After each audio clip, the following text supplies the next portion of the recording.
অন্তরটাকে বড় বানা, মানুষের বুকে লাগানোর গুণটা অর্জন কর। লাথি মারার গুণ তো মদিনার গুণ না, গালি দেওয়ার গুণ তো মদিনার নবীর গুণ না, গালি না দেওয়া মদিনার গুণ। লাথি না দিয়া বুকে লাগাবি মদিনার আদর্শ। এই জমিনে জান্নাতের টিকিট পেয়েছেন 10 জন সাহাবা।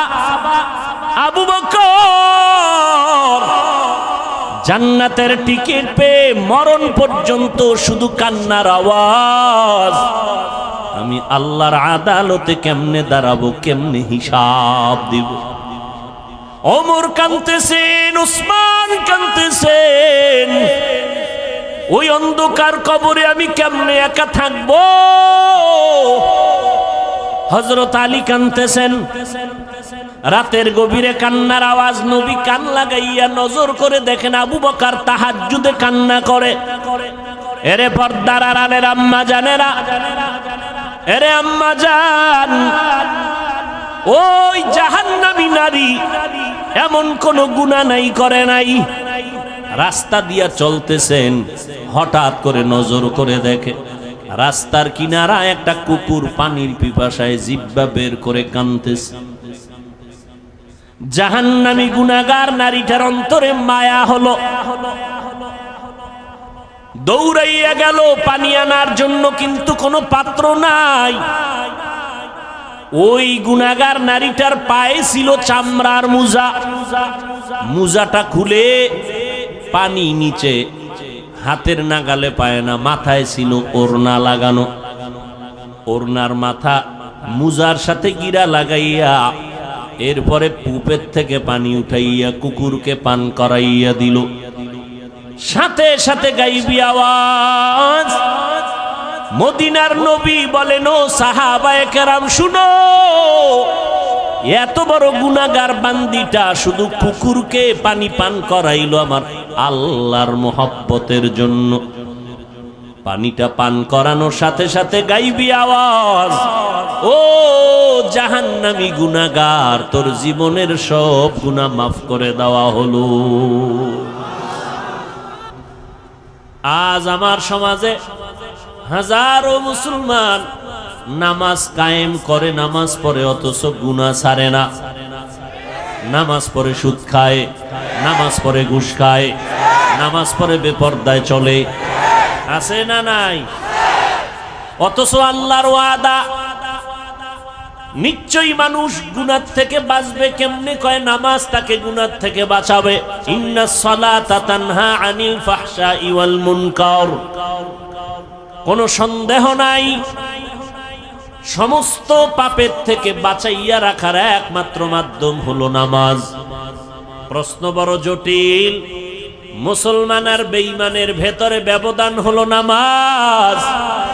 মদিনার নবী বলেন, বাইনাল আবদি ওয়া বাইনাল কুফরি তারকুস সালাহ। মুমিন আর বেঈমানের মধ্যে ব্যবধান হলো নামাজ। বেঈমানেরা নামাজ পড়ে না, মুমিনেরা নামাজ ছাড়ে না। প্রশ্ন বড় জটিল। মুসলমান কেন নামাজ পড়ে না? নামাজিরা কেন গুনাহ ছাড়ে না? মুসলমান কেন নামাজ পড়ে না? নামাজি বান্দা কেন গুনাহ ছাড়ে না? নামাজ পড়বে, গুনাহ থেকে বাঁচবে, কিন্তু নামাজ পড়িয়া মিথ্যা কথা বলবে কেন? নব মুসলিম রহমাতুল্লিল আলামিনের হাতে একজন নব মুসলিম নতুন মুসলমান হলো। নবীজি বললেন, ঈমান আনার পর প্রথম দায়িত্ব আপনার নামাজ আদায় করবেন। নব মুসলিম নামাজ আদায় করা শুরু করলো। কিছুদিন পর নবীর কাছে অভিযোগ দিলেন ভিন্ন কয়েকজন সাহাবা, পয়গম্বর, অমুক নব মুসলিম নামাজ পড়িয়া বাইরে গিয়া গুনাহ করে। নবীজির আদত, কোন অভিযোগ শুনলেই কোনো আওয়াজ দিতেন না। একবার বলার পরে, দুইবার বলার পরে, তিনবার বলার পরে নবী তার জবাব দিতেন। একবার অভিযোগ দিলেন, কোনো আওয়াজ নাই। দ্বিতীয়বার আবার অভিযোগ দিলেন, কিছুদিন পরে এবারও কোনো আওয়াজ নাই। এই মোবাইল বড়দোয়া দিব তোদের জন্য, দিলে কিন্তু সাইজ হয়ে যাবে। কারণ আমার আমিন কবুল না হইলেও এই ময়দানে বহু আমিন কবুল হনেওয়ালা লোক আছে। গুনাহ ছাড়বি না? তোর বাপের লাগে মান্নত করে আইছো যে আকাম কইরা জাহান্নামে যাবি, এতবার বলার পরেও কি লজ্জা হবে না?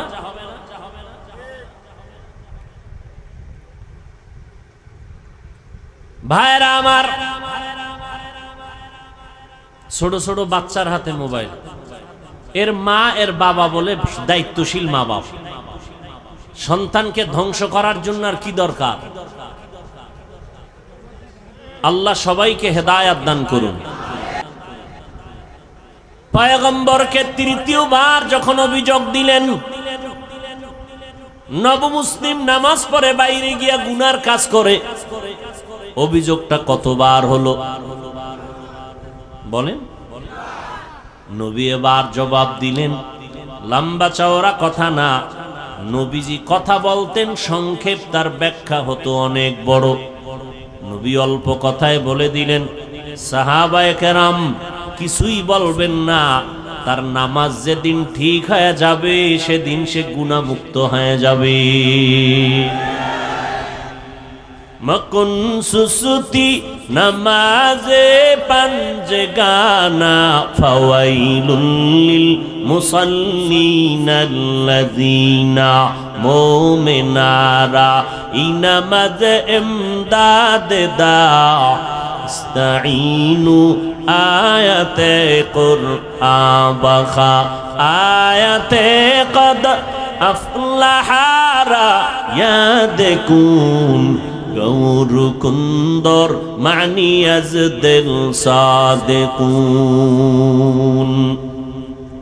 ভাইরা আমার, নবী জবাব দিলেন অল্প কথায়, যেদিন নামাজ ঠিক হবে সেদিন গুনাহমুক্ত হয়ে যাবে। তাহলে নামাজ পড়িয়াও গুনাহ করে, কারণ কি বুঝলেন? কি বুঝলেন কারণ? নামাজ ঠিক হয় নাই। জমিনের মধ্যে সর্বশ্রেষ্ঠ জায়গা মসজিদ। قال النبي صلى الله عليه وآله وسلم أحب البلاد إلى الله مساجدها وأبغض البلاد إلى الله أسواقها। পয়গম্বর বলেন, জমিনের মধ্যে শ্রেষ্ঠ জায়গা হলো মসজিদ, আর সব থেকে খারাপ জায়গা হলো বাথরুম। কি ঠিক? বাথরুম কি? বাজার। নবী বাথরুম রে খারাপ না বলে বাজারকে খারাপ কেন বললেন? এর একমাত্র কারণ, মানুষ বাজারে গিয়া যেই পরিমাণ গুনাহ করে ফেলে ওই পরিমাণ গুনাহ বাথরুমে হয় না। উত্তম জায়গা আল্লাহর ঘর, যেখানে সেজদা দেয় মানুষ সেখানে কম যায়, বাজারে বেশি যায়। মনে হয় জানো গোপনে ইশারায় বলতে থাকে, নবী কথাটা মনে হয় ঠিক বলেন নাই। নবী যদি আমগো মনের মতো বলতেন, খারাপ জায়গা হলো মসজিদ, ভালোটা হলো বাজার। মানুষ বাজারের মধ্যে সময় বেশি কাটায়, মারপিট আর রং তামাশা সেখানে বেশি হয়।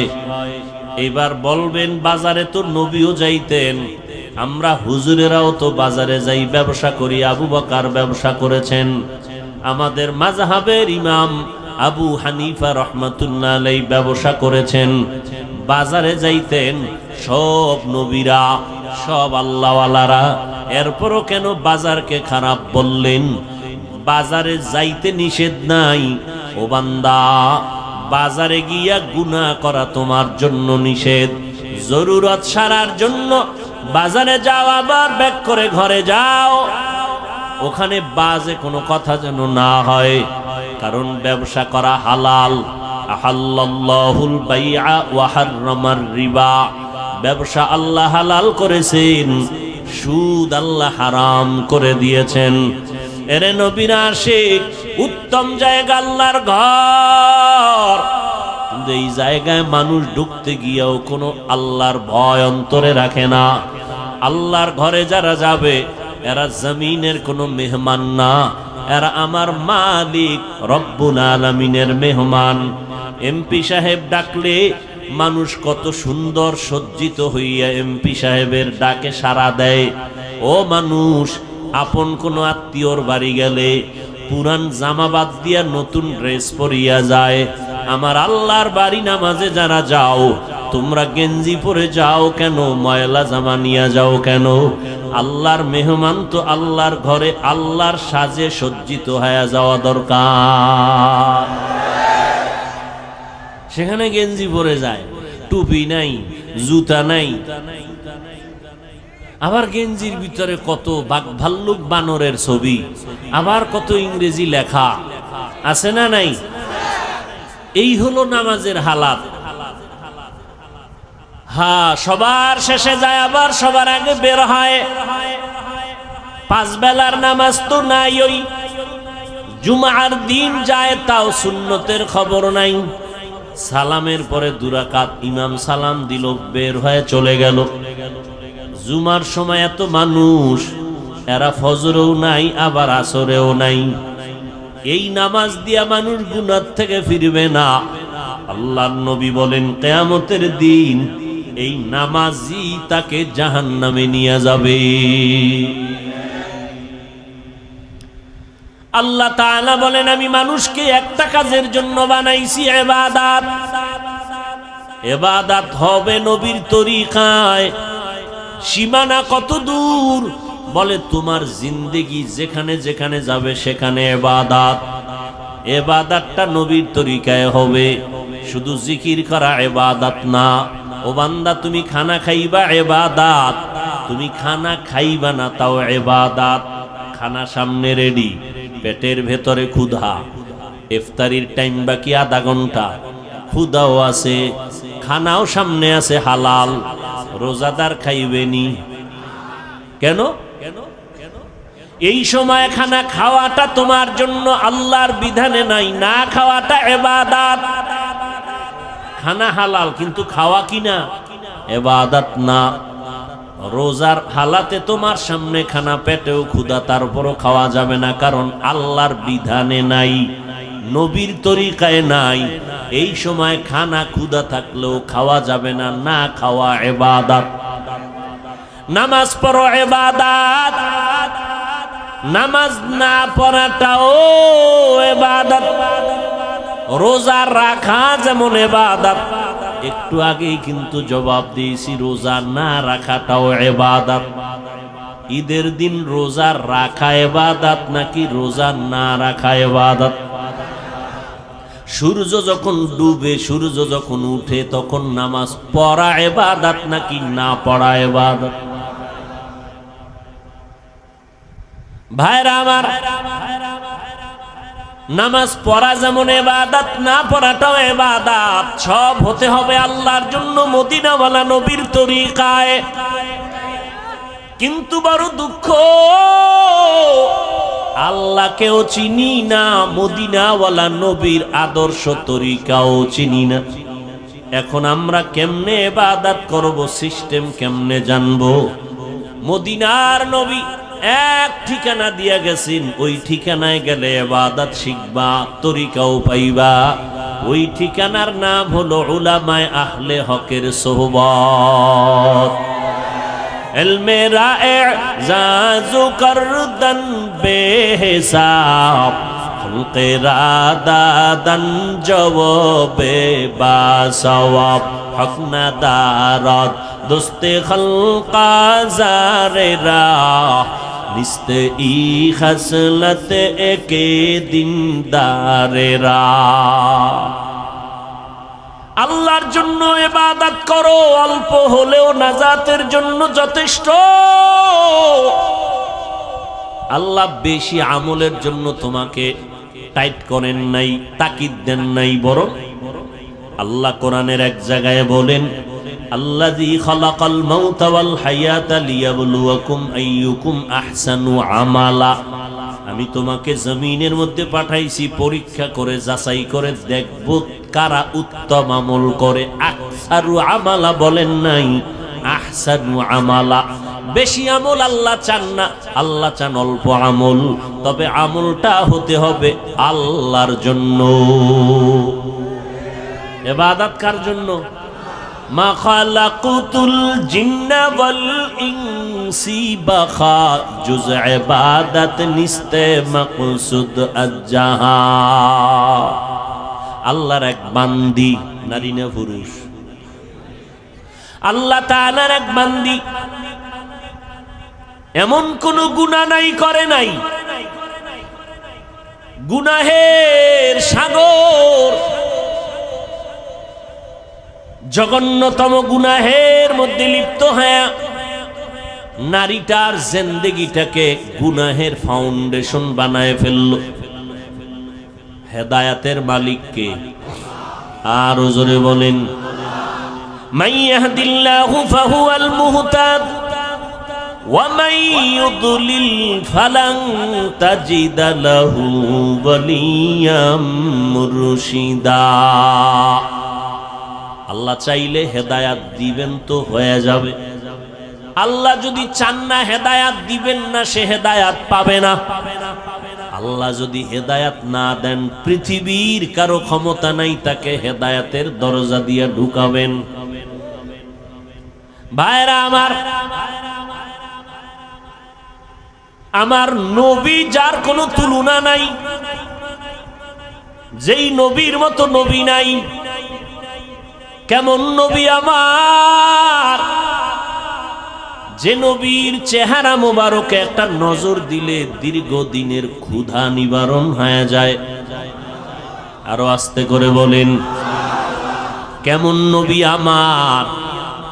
কপাল বড় খারাপ, আমরা সেই নবীরে চিনলাম না, বহু বিধর্মীরা চিনে চিনে আজ কালেমা পড়েছি। মুসলমানের ঘরে জন্ম নিয়া নবীকে চিনলি না রে যুবক। যদি নবীকে চিনতে রে বাবা, ওই নবীর আদর্শ জবাই করতা না, বেঈমানের পা চাটা গোলাম হইতা না। কেমন মায়ার নবী আমার, 23 বছরে এমন এক আদর্শ নবী রেখে গেলেন, কিয়ামত পর্যন্ত নতুন কোন আদর্শের প্রয়োজন হবে না। আমার নবীর আদর্শই পাওয়ারফুল এবং পারফেক্ট, কিয়ামত পর্যন্ত কোনো সংশোধনী লাগবে না। যদি কোনো মুনাফিক আওয়াজ দিয়ে কয় সেই 1500 বছর আগের ইসলামটাকে একটু মডিফাই করা দরকার, সেই মুহাম্মদের 1500 বছর আগের পুরানো আদর্শ একটু চেঞ্জ করা দরকার, জুতা হাতে নিয়ে জানায় দাও রে বেঈমান, তোর বিবেকটাকে পরিশুদ্ধ করা লাগবে, চেঞ্জ করা লাগবে। মুহাম্মদের আদর্শ কিয়ামতের আগে চেঞ্জ করার প্রয়োজন হবে না।